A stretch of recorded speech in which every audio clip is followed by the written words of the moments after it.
Obviously, Tesla has been on a roll for the past couple of days, and right now, as of Tuesday, April 30th at 12 in the afternoon, we've pulled back a bit, about 4.9%, which is what we were expecting. But something that occurred yesterday on the 4-hour chart is that we actually broke through that $180 level, which is going to cause a break of structure. And we know that when a break of structure happens, over the past basically 300 patterns, we've had 205 of them that have pushed up to hit our target, which in this case is $209. And so I went ahead and decided that I would take a small position. So at this point, the reason that we're in this, like we said, is because we have a break of structure here. Now our stop loss is going to be set at $173. And the reason for that is it would be a gap fill, and there is a chance that we could bounce off of this level. But I do think that if we end up rejecting at 180, we will probably pull back much further than 173, probably back down to 160. So I don't want to have to just deal with eating losses here. I'd rather get out of the position and re-enter again at 160. But I'll definitely take a shot at this since we have such a high win rate. So with stop loss at $173, we'll basically call it 172.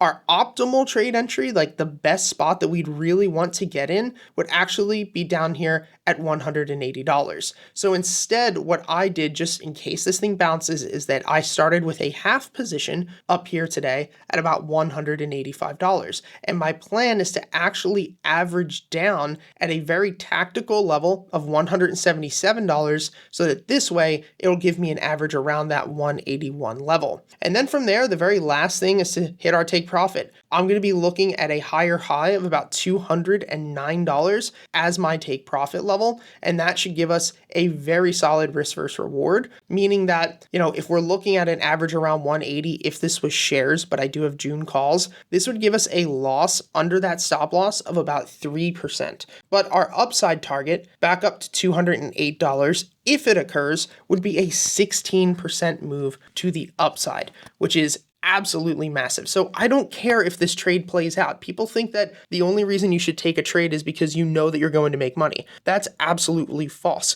You should just be taking trades because your strategy is in play, because your requirements to enter are there, which ours are, and then we set the trade up around it. And if price comes back through 172 and we lose money on this, oh well, it's not going to be the end of the world. But if price bounces here and we get a massive 10 to 16% return and we have June calls, I'll be very happy.